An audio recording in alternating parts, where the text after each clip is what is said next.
Okay, so this is the technical demo for our project, the Spice Baby for Team 14. So today I'm going to talk to you a little bit first, and we'll start off talking about the spice dispenser mechanism that we had for this. So the spice dispensing mechanism, basically, what we did, we bought these spice containers off Amazon, and we took a little drill bit and drilled out the top of this so that it would be a nice little circle in the center. And it allows the spice to be gravity fed through the bottom here when it's sitting in this 3D printed casing. So the casing itself consists of sloped sides here, which are kind of hard to see, but there's sloped sides here that push the spice into this center little channel here. And on the bottom side, there's also a reverse for that so the spice can drip out, and then it's got concave corners here so that the spice is all funneled out on the sides and doesn't catch anything.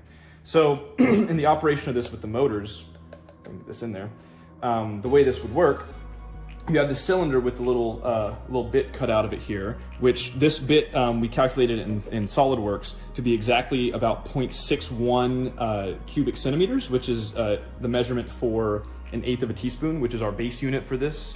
So it fits in there. It goes in sideways like this so that it is not open to the top there. No spice can enter. And when we rotate it, it rotates clockwise like that, grabs spice when it's in the upward position like that, turns around to the side and drops it. And that is one full rotation when it comes back around. So that would be 1/8 of a teaspoon basically. And it does that as many times as it needs to reach the measurement that we're going for. So all the measurements are in terms of 1/8 of teaspoons. And that's the basic setup for this. To put it onto the board, you just set it on here, and then you align the motor. And it's a little hard, but it just kind of slots in there. And then a rubber band over the top to secure it in place. And this rubber band is more just to kind of make sure it doesn't wobble around too much, but the motor holds it in place really well as it is. So it's more of just a kind of a little extra security on it. And then you just make sure it's over that hole, and you're good to go. And that's how that gets set up. So next I want to show you, if you come back around here, I want to show you the serial monitor for this. So this is how the NextGen communicates with the Arduino. So the NextGen, the main form of the communication besides the dispensing spices is the spice configuration. So this is just a demo how this works here. Let me just do a load configuration. So we hit load config, and if you come over here, you'll see these numbers, which don't really make a lot of sense right now, but you get 3, 5, 4, 1, 2. So if you come back here, these correspond with the spices that we have. So 3, 5, 4, 1, 2. So oregano, pepper, 4, which is salt, onion salt, garlic salt. And if you look here, that matches that perfectly. So that's what those numbers mean. So the way this is sent is on the Arduino, from the NextGen, it sends a buffer signal of A5, A5, A5 to the Arduino. The Arduino picks up that signal and realizes that that's the signal to start reading these values.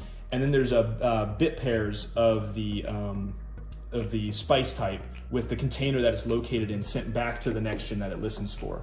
And then that's how it knows what these are. So you would send it a container 1 as one of the characters, and then oregano is the other one. And all these are hard coded in there. So there's a fixed amount of spices you can have, which are shown on. It's this screen. You can only have the 5 spices on here. So that's how that works. So then next, I'm going to show you the size of our project. So in our PMP, we said that the project should be it should be a reasonable size for a kitchen appliance, which we determined to be about 2 feet by 2 feet, 2 cubic feet.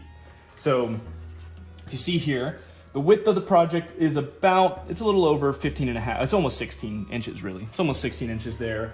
On the side here, I'll do it this way.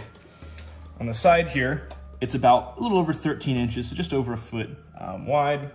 And then height is just over a foot. So well within our 2 cubic feet measurement there. Okay, so for the next part of the technical document here, or technical video, we're going to show off that this does indeed dispense 1/8 of a teaspoon. Unfortunately, we don't have 1/8 of a teaspoon measure, so we're just going to dispense 2/8 and show that it's a 1/4 in this, or 2 rotations of this. So I'm going to select the onion salt again and do a 1/4, so 1/4 teaspoon since we can't measure the 1/8. And then confirm the amount. And again, this is empty. Set it on there, and we're going to dispense. Should come around. And you see it drop twice. And now, you can see that in there. So we're going to let me come around here so we don't make a mess. Just do it over the trash can. So it's going to be kind of hard to do this. We don't have a funnel, unfortunately. can see, it's just a tiny bit more than that. So, and there is a little bit of error in that, but it's just a tiny bit more than a quarter, which is close enough within what we were expecting it to be. So. Okay, so now let's talk about what happens after someone hits the dispense button. So, as soon as someone hits the dispense button, the container and the amount of spice to dispense is sent to this Arduino right here, the brains of the entire machine. So from there, it is interpreted through the code for the exact position that the motor should move to.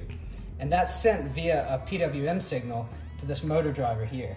And this motor driver uses that to send a stronger signal to the DC motor that you can see here.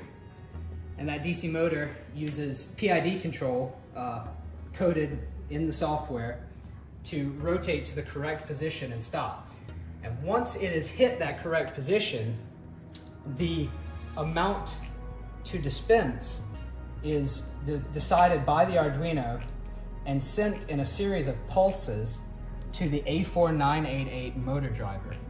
So this stepper motor driver is powered by 15 volts from a DC power supply. And when it receives, every time it receives a pulse, it tells the stepper motors that you can see up here to rotate one step. And these stepper motors have 200 rotations, or 200 steps per rotation. So once the stepper motor has dispensed all of the spice, the Arduino then sends another signal to the motor driver to tell it to turn the DC motor back to 0. And so the motor will rotate back to 0 degrees. And once that happens, the Arduino sends a signal to the next gen that tells it that it's ready for more spices. So you can decide to dispense something else if you so choose. Okay, so just finishing up our technical report of this real quick. So if you come over here, we'll look at some of the final details of our project here. So firstly, we have this next gen in this nice little case here. We actually have it secured in with some Velcro, like 3M hangers here. And it's just Velcro on the bottom, just to make it easy to remove for the purposes of messing with these wires back here. And it's also secured down with electrical tape on the side. So this is a 3D printed piece that we found online for fitting the 4.5 inch next gen display. And it fits in there really nice and is hot glued in there, so it fits well. Also, you can see on this table here, we have holes drilled in the top. So if you come over the top here, we had to determine the best way to split these up so that these all fit on the base here, on the top of the mount. If you look, we have these little holes drilled in, which we drilled them in with the same holes that we used to drill, or the same drill mechanism that we used to drill in on the spice containers. And these are all spaced at 60 degrees. So from 0 here, it's 60, 120, 180, and so on all the way around. These holes are where the spice falls through. We also have little strips of Velcro here on the side to elevate these. We found that even though these motors are being held up on these little wooden blocks right here, we didn't quite have them lifted up enough to fit the spice dispensers on. And the Velcro is kind of elasticy and has a little bit of give to it. So it makes it so that the spice dispensers are always in the perfect position to be exactly in line with these motors. So that was how we got over the problem of them not being perfectly aligned at first. Also, we have all this stuff here secured down with electrical tape, as you can see, just to prevent any sort of damage we could have from the wires overheating or any of the mechanical pieces on here trying to start an electrical fire or something. And yeah, that's pretty much it. We also have, I guess one final bit, we have a facade here on the front. The whole structure here is plywood that we cut two sides as we needed for this with measuring angles and other pieces. If you go, full panoramic here, this. And all this was spray painted with white spray paint just to give it kind of a coat that looks like something other than just straight plywood. And yeah, that's our project. That's the technical side of our project.